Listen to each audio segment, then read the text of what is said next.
That's it.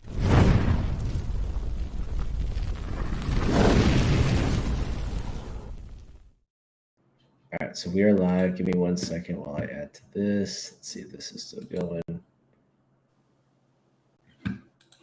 Freaking computer tech over there, big dog. I know. Let's go. Okay. I honestly don't even know if it's working to Instagram, but we'll figure it out later. That's okay. All right. Another week, another pod, huh?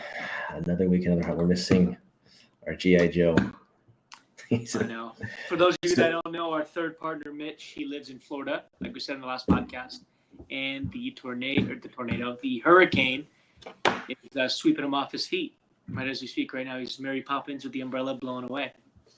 He was telling me today that they had to spend some money on chopping down a tree in the backyard, and dude, I'm nervous for him. So hopefully everyone's safe. But I'll get us going then with the first topic that we talked about. Send it, bro. Is travel ball worth it? The topic everybody wants to know about. Yeah, so one of the reasons you'll see tonight too. So we're going to try to focus tonight on travel ball and what we view as different topics that we thought of might be good topics for listeners and probably the audience that we've had on development prospects and just comments that we've had in the past. So we'll start with Matthew. Do you want to talk about what you think about travel ball? Where to begin, to be honest. There's so many different topics that come up when you hear about travel ball. With the high school background that I have, just to think about travel ball is almost a little bit scary. I really want my players to, just come out to Orange Vista and commit, like my shirt says, be all in for our program. But how do you have a baseball program where we don't work over the summer and guys still get better? So I think that's kind of, do you want me to talk more of like what my thoughts are on travel ball or a high school travel ball or? Not as much high school. I think just travel ball in general. Like, do you think that, like, for you, even you're a coach at a high school, do you consider travel ball players? Like, does that make a difference that a kid's a travel ball player or he didn't play travel ball? Do you like kids to play during the season? Or obviously you can't play during the season prior to fall ball. Just your that makes thoughts good sense. I think, to be honest, man, with being the high school coach, these kids that come from travel ball, it also, you could tie in, maybe like Little League or Pony. They're all-stars and they come to the tryouts the first day. I really do not care where they come from. If they come to my baseball program, I'm going to be the one that's making the decision. My coaching staff is going to be making the decision on what we see as beneficial for our program.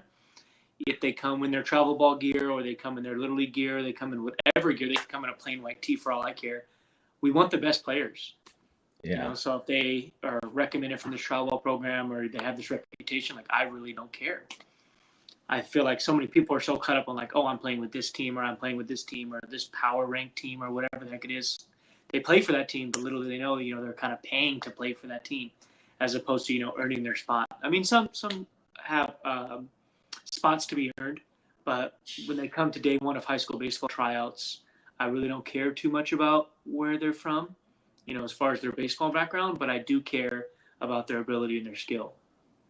Yeah, I think I feel like I can get a little bit deeper on this one because I feel like growing up, I probably played a lot more travel ball than I would assume you did maybe. I don't know. I feel like I played it. I started at 11 and then I played it up until, high school. I got you beat, actually. So you started earlier than that? Yeah, I started earlier. It's different because my dad is a coach. I grew up with a baseball father, and so being that he was the high school baseball coach, JV coach, and then kind of doing some varsity, he wanted to do things outside of like Little League for baseball, and that's where the travel ball started. So he's kind of started his own team, and of course, being his son, there I went to wherever he had. But if you go ahead and talk about what you think too, just being the baseball son was why I made the switch from Little League to travel ball. So, to me, I think there's two parts to it. So yes, I do think travel ball is worth it. However, I do think that there is an aspect of travel ball that I have never liked, that I think that because people have realized how much money is in travel ball, how much people can make off of it, I think it's turned travel ball into more of a money funneling program than it is to actually be the benefit of baseball. Because growing up, if you played travel ball, you were the top. Like you were a good baseball It was player. like a privilege. Yeah, and you like going into it, you knew you're playing better competition. For guys that struggled, you played little league or pony, which is fine, and that's kind of all you played. But I knew, like, and my parents knew, for us to see more competitive baseball, which is for me what I needed. Travel ball was what we had to do. But I just think that it's turned into so much more than just travel ball, which kind of leads us into it kind of leads us into this next topic, which is going to be this. So why would you choose one travel ball program over another? So obviously, as you know, Matthew, there is so many travel ball programs, and I see it I do lessons all the time. I have so many travel ball players that come in that talk about teams that I have never heard of because there's too many to keep track of. For sure. I mean, I just think back to where we were at back then when I started to where we're at now. Like, dude, there is tens of thousands of travel ball teams, and it's getting out of control. So I'll let you start with why would you choose one travel ball program over another, and I'll talk about it after. I think there's two things when I think about, is travel ball worth it, or picking a team, right? Picking which team you want to go to. I try to think of it from two aspects. One, I think about it from the high school, being the head high school baseball coach perspective, but also like what would I want my kids to do as far as like my future sons, hopefully. And I think they kind of go hand in hand. I think if I'm choosing a baseball program, or it's not a baseball program, a travel ball program, I think I would choose on which team is going to make my son or ball player one.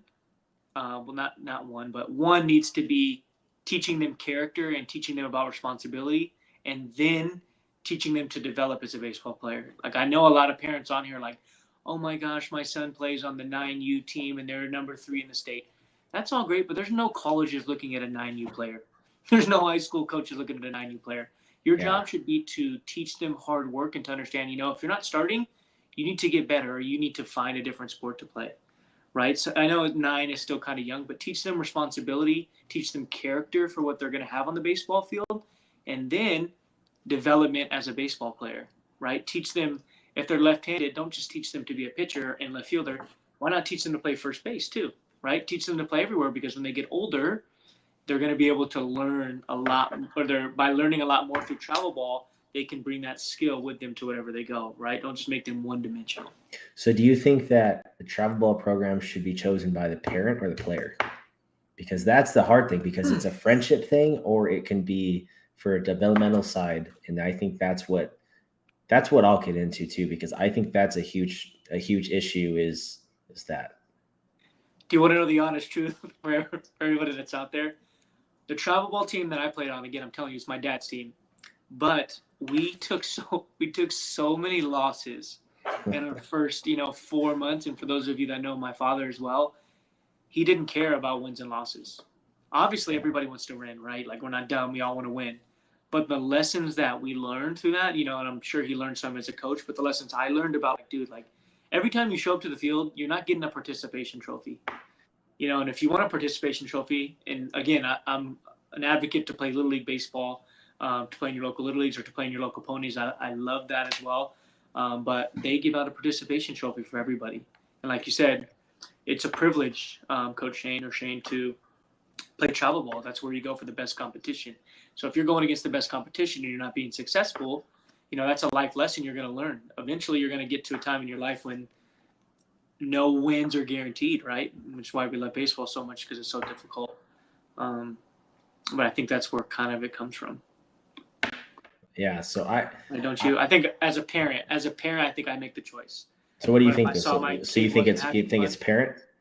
I think it's parents got to make the choice for travel ball. However, if you make the choice and you look out there and your kid's not having fun, again, we're talking about different ages. I would say probably 13 and under. I mean, in high school you want to have fun as well, but if you're that young kid that's 9 to 13, you want your kid to have fun playing every day. That's how he's really going to get better, right? But would you rather have a super successful travel ball program that you're part of, but you don't play that much, or a team that loses all the time, not the best team, but you're playing every game as a player? Like, as a parent, do you think that's what is more? is there a developmental side of getting to know people, like to see better competition, to maybe that kid goes and plays with that, but you're not playing that much? I think it comes to developing 100%. If they're not Yeah. playing every single game, but yet they're a part of a winning culture. I don't want to say winning because at travel balls, to me, it's not about winning. If they're just around players that are helping their player get better, now they're seeing this competition that's better and it makes them want to get better, and they're having coaching that is developing them, then I see 100% go with a better team. But let's say you go to the other side and they're playing every single day, but their coaches are still working with them to develop them. Right? I don't think you can pick one side or another. I think it just really comes down to getting better. Right? If you're sitting on the bench and they only care about winning and you're not getting I do reps think or playing I do time, think though I disagree with one part of it, that I think that there is, when you are on the teams that necessarily aren't as good or well known, that there is times where a lot of that is dad coached or guys that maybe have never played, to where they're just, parents are just kind of putting a team together. So there's not really a developmental side to it. It's just people right? are going out there playing, right? So that's what I find is it can be a little weird, because then yes, you're playing, but you're not really learning because the parents aren't really, they're just putting a team together. Right. Which is not beneficial. They're not developing. They get to Yeah. learn by playing every day, but you really need coaches that are willing to help and like help you get better. Like Yeah. when we did the Wolves, we were called the Riverside Wolves. So if you beat us back in the day, I'm coming for my revenge. But overall, it just comes down to the aspect of practices. Like we would practice still 3 days a week, and those practices, being that my dad was the high school coach, high school guys would come down, other coaches would come over to practice, and that is really when my game took to the next level. Just by having those players there every single day, that helped me out, and then the games would come, but getting those reps and getting that work in and developing and hearing different things and breaking this habit, adding this habit, learning to work hard, kind of understanding the fundamentals. Yeah. No, that's good. Right. So, What so do you think? I think for me, why I would choose one travel ball program over another is it really comes down to the fact of I've been a part of both.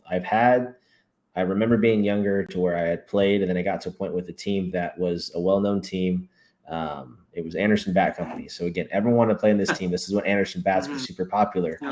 I was playing for a while, playing well, and then it got to a point where I started to barely play. Right, we went all over the place, Cooperstown, Carolina, all over these places, which I'm grateful for. But then I remember a specific tournament in Colorado. We flew out there, and I got to a point where they sat me on the bench when I know I should have been playing. I was better than the guys that were out there.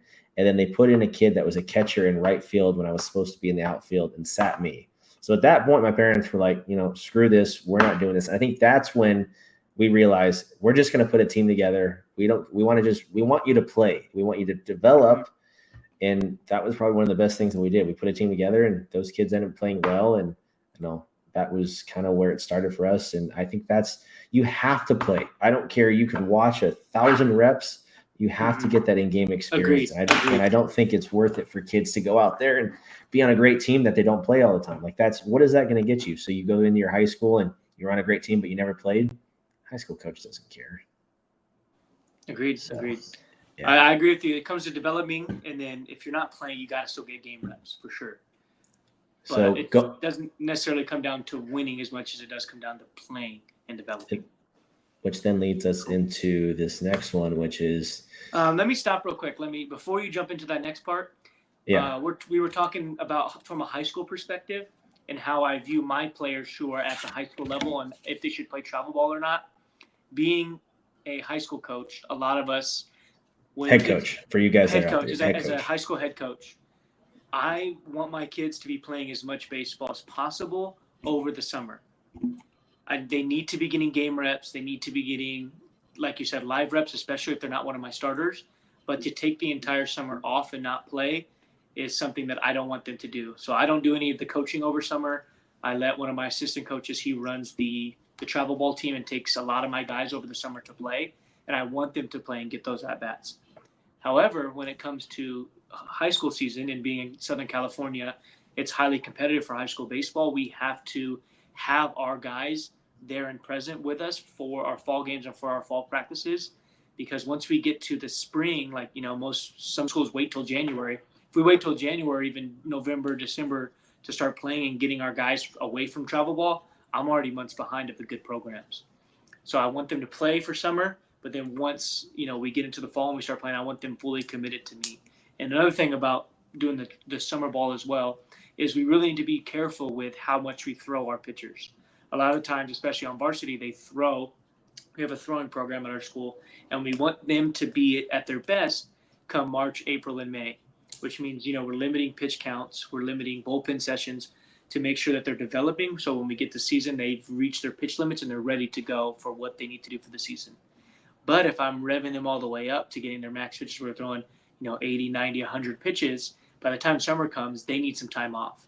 So if you're one of those guys that is going to be a core guy for the program or a core pitcher, it's okay to, I'm not saying don't pitch, but you're going to need some time to shut your arm down and just develop.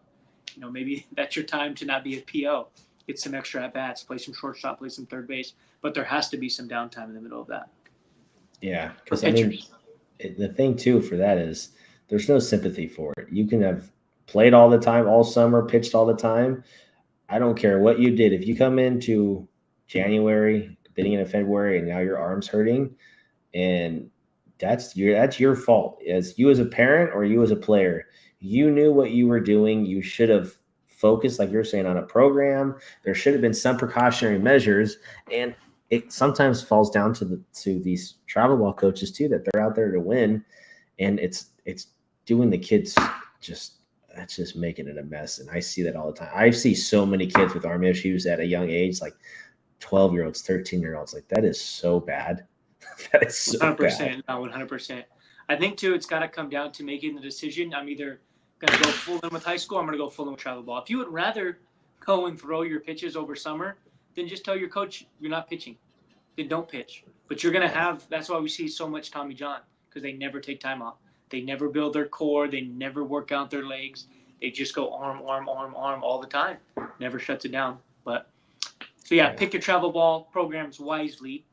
And I know winning tournaments are important, but we got to think about our kids' arm health, especially if they're good enough to play college ball. We would hate for, one game or one summer to ruin their chances to go, Yeah, which, I mean, there is an advantage to summer stuff because there is definitely exposure, but you got to be at the right stuff and not overdoing it. So with that, do you think it's worth people spending money or monthly dues to be in a program?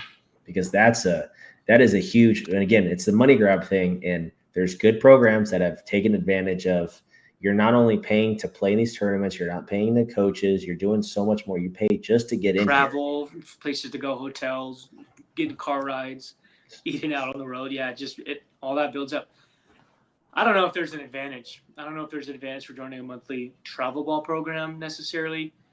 Again, I think it goes back to kind of what we've been talking about, Shane, where we talk about like developing. If you're paying the monthly and you see if you see the results in your kid, you see the development, you see them enjoying what they're doing. I think that's a big part as well, especially at a young age. Like I live and die baseball. Maybe live and die is not the right word.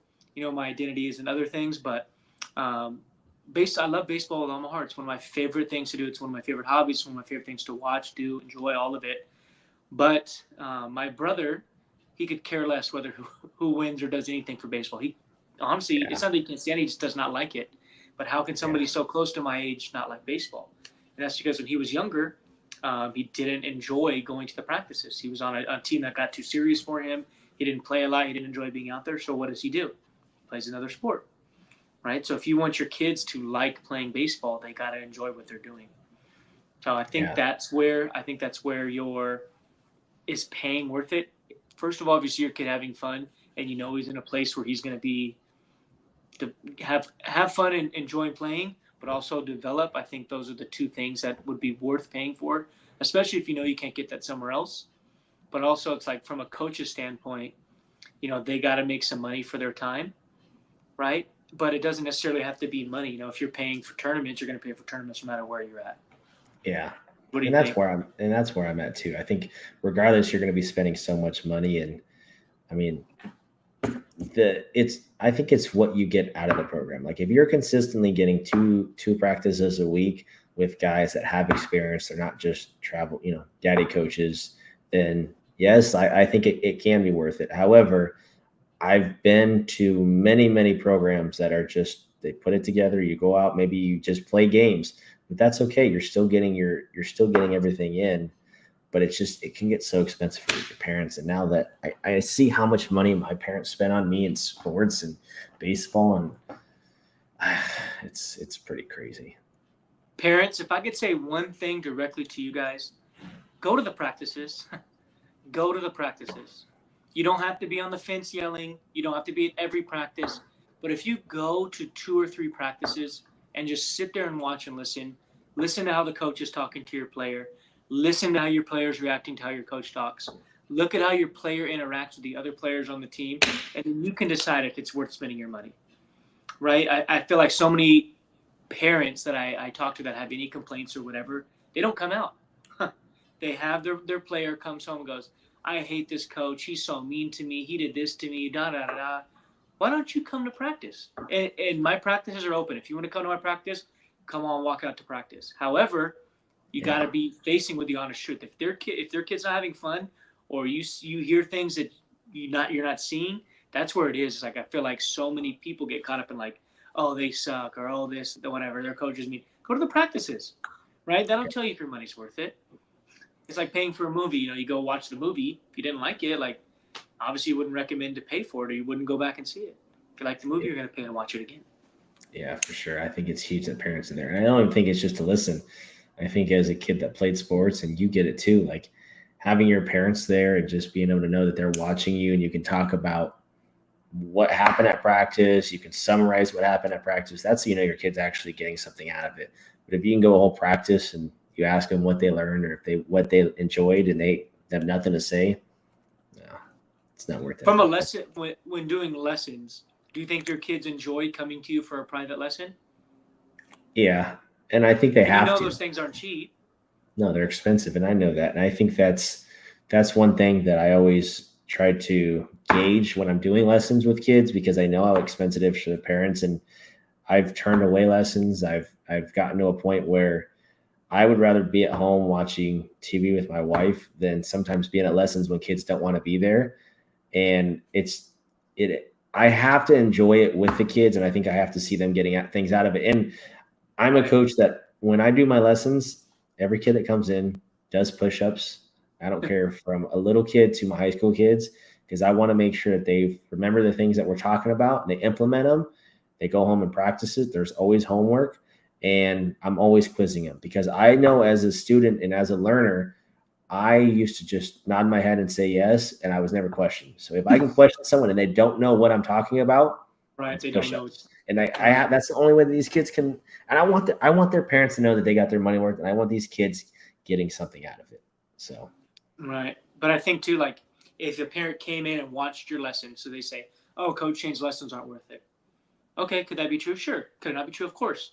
But if they came into your lesson and they dropped their kid off with you, so this could go for travel ball, this could go for high school. If they came and watched, they would at least know that you care for their kid, no matter what. And whether they're the worst baseball player that you've ever had in your cage, right, or the next first-round draft pick, they're going to get the same attitude out of you as their coach. Yeah, and that's without a doubt, absolutely. Because there is coaches out there that, and you see it all the time. If there's not a parent there is coaches you will not try as hard when a coach or a parent's not there watching versus when a parent's actually there, right? Which is bad. It's not a good thing. And I don't believe in that. I think it's the same effort whether a parent's there or not, because again, it's a lot of money. Again, that's on top of, right. You do lessons on top of the monthly programs, on top of the traveling, like it's a second job. Literally. Job. You gotta love it. Yeah. And then you get into, I think this is probably the most important thing. And I think I want to know your take on this. Is there too much baseball? Is there such thing? 100% yes. 100% yes. It's weird because this is just a life skill thing too, being a teacher. We have this mental battery. And everybody's been there where you get to the top and you're like, day one of this new school year, this is going to be my year. I cannot wait to get back into the classroom. I can't wait to get back to the field. And you're up here all the way to the top. Why am I so excited to see my students when I come back day one of school? Because I just had this thing called summer break where I'm off for 2 months. Now, I'm not saying take off 2 months from baseball, but we all need that. I need the reset. As the head coach, I'm constantly thinking about baseball. I'm constantly thinking how I can make my players better, how I can help my coaches to get better, how I can help all of us to be on the same page. But you cannot care about something that much and literally do it every single day, I don't think. I think it takes some time just for you to get some clarity, even if it's 2 weeks off. I talk about our pitchers kind of resetting over the summer. It doesn't have to be 2 months off, but give them 3 weeks off, give them a month off, give them 6 weeks off, and kind of go from there. How do Get you know that when it's mental how do you reset. know when it's time though? How do you know when it's time for a reset? Shoot, I know it's time when I teach high school, so I have my jeans on or my work outfit on. I know it's time because I'll put my backpack on to walk out to the field. And how do I know it's time when to come back, or when I'm burnt out? When I'm burnt out, I lost my When you're time. when you're burnt I out, know like I'm burnt out when I put my backpack on. I'm like, man, I really don't want to come out to practice today. what about as a That's when it player? starts. As a player, Like when when you I know was that a you need a player, I break. used to feel the same thing. I'm like, man, I don't want to go hit in the cage in another minute. Or maybe honestly, when I was a kid or when I was in high school or mainly college, I would hit in the cage so often, every single night. And then I'm waking up the next day, 6 a.m. lifting for baseball, going to classes, baseball practice, hitting again, doing as much baseball 24/7 as I could. And I couldn't fix my swing. I felt like I'm just never going to get a hit. I felt like I was just overworking myself to the bone. Those are the times when I would take some breaks. I would give myself the Saturday, Sunday, Monday, even if it's a couple of days off. I'm not going to think about hitting or my swing or my approach at all right now. And I'm just going to clear my mind. Yeah. But I always took about a month off when the season ended, maybe about 3 weeks off, just to allow my body to reset. And you can tell when it's time to come back because you get that itch. You have that itch like, okay, oh, look, my baseball bat's over there in the corner. It's time to go. Hey, Dad, would you come open the weight room for me? I'm ready to roll. I think that's kind of when I knew. But it's hard when you're in a season. It's a little bit different, A lot of this, especially in baseball, when you're hitting really well, you never want your season to end. When you're hitting poorly, you're ready for it to end like yesterday. Yeah. I think that's kind of what it goes. But you can tell the joy or non-joy in your kids, at least at the high school level, when they're ready to be done, when they've kind of given up on their season. And Lord forbid it doesn't happen to a lot of kids, but you do see a few kids. And again, I'm teaching seniors, coaching seniors, and when they get to that last month of the season or last couple of weeks, you can see on their face they don't want it. They never want it to end. They realize that they're spending the last couple months with their boys, who they're never going to be on the same field with again. Or for most of them, play again. That's the play again, exactly. And that's my job 99% as of a them. head coach too, is to push like, hey guys, like let's give it a hard 4 years, 3 years, 2 years, 1 year. Let them know that it's going to come to an end. Why not be all in? Why not go for it?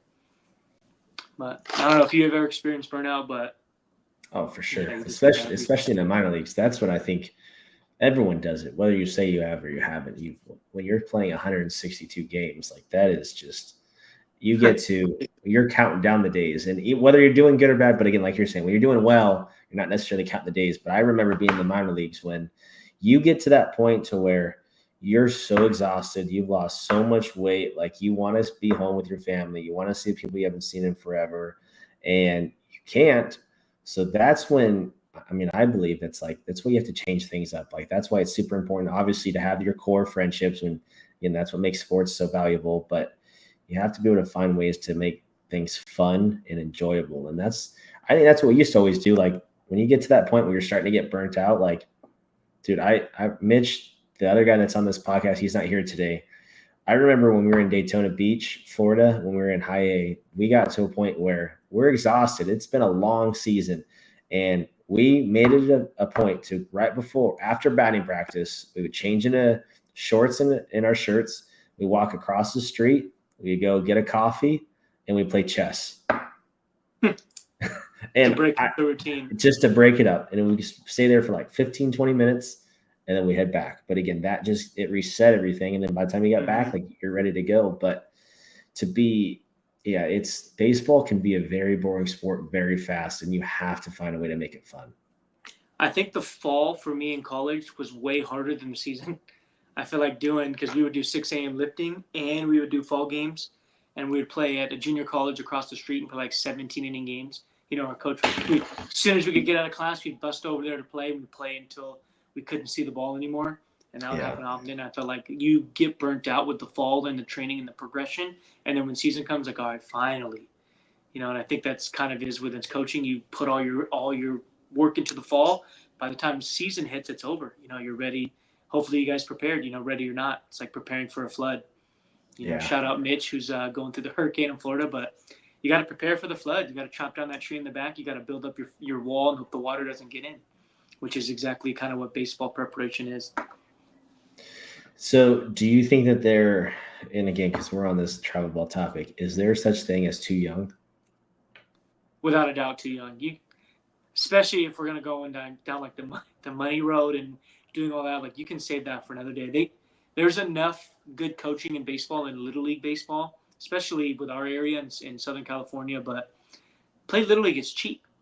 It's a cheap way to see if your kid's going to love the sport or not love the sport, and then kind of go from there. I would hate to, spend all this money. You see like 5U, I see these little Instagram reels of these 5U kids and these like neon jerseys, and they're blasting big old music all the way to the field. And like, it's so crazy. And you as a parent want to go through that, like, and take your why not just take your 4-year-old or 5-year-old over to Little League? Take your 6-year-old over to Little League. You get to be in the community, you get to build friends.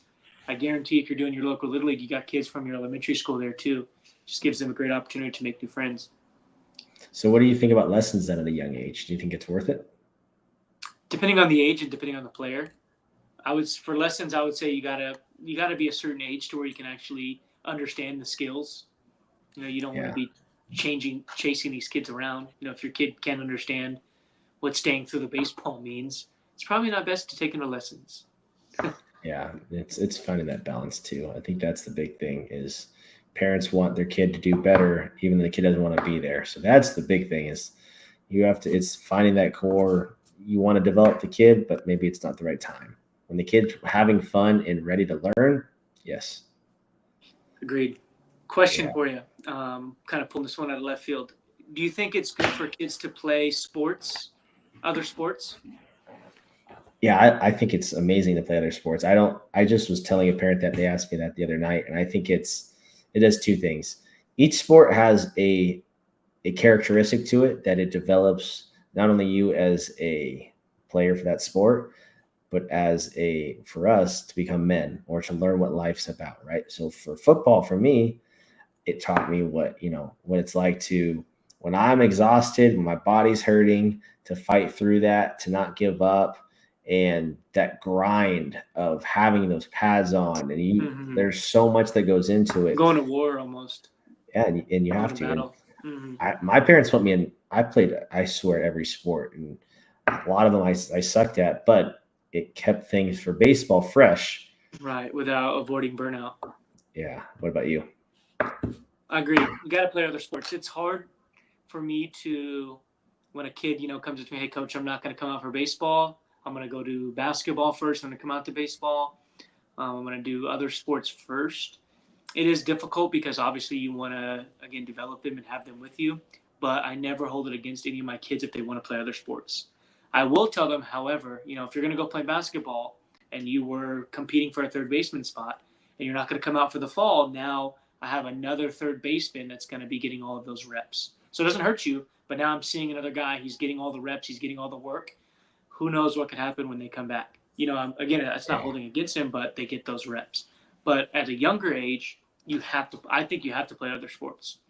It just gives you an opportunity to just do different things and, again, avoid burnout. Kind of like my brother, like I said, he got burnt out on baseball, and that wasn't really his thing to play ever again. Yeah, I agree. Play other sports, develop other strengths, other characteristics, meet other people. I think it's a great thing to do. It's just not play one sport, play multiple sports. Yeah, it's good. I agree. Do you have anything else you want to talk about? Because that's pretty much the topics that we talked about. We'll wait. There's a couple other topics we can talk with Mitch about. Can't give them all our information on one podcast, Shane. I know. So, that's the MLB playoffs are going insane right now. It's been an amazing thing to watch. Just want to shout out Mitch real quick. Hope everything's going well. All the people in Tampa. Hope you guys are. It's hitting right now. Built a good safety. I know. Hope you guys scary part. Hope you guys built a nice barricade so no water gets in. people who are there get out safe. So prayers are with you guys. Yeah. All right, another podcast, man. Another one in the books.